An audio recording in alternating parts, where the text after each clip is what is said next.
আপনি যখন এক জবরওয়ালা হরফের উপরে থামবেন তখন ওই এক জবরওয়ালা হরফ থেকে এক জবরকে বাতিল করে দিয়ে সাকিন করবেন, এক জবরকে বাতিল করে দিয়ে সাকিন করবেন। মাশাল্লাহ মাশাল্লাহ।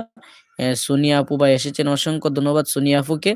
সোনিয়া আপুকে আমি অনেক মিস করেছিলাম, অনেক অনেক মিস করেছিলাম। আমি মনে মনে ভাবতেছিলাম সোনিয়া আপু তো আজকে এখনো আসেনি।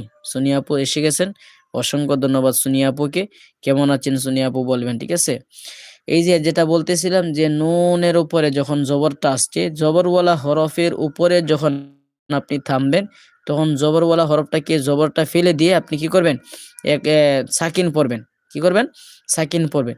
এই দেখেন মিমিয়াজের মি, মিমিয়াজের মিন হবে, মিন হবে। এখানে আপনাকে 3 আলিফ লম্বা করে পড়তে হবে।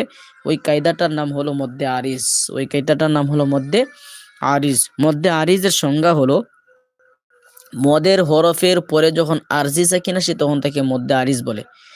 আমাদের মদের হরফ চেনা উচিত, মদের হরফ জানা উচিত।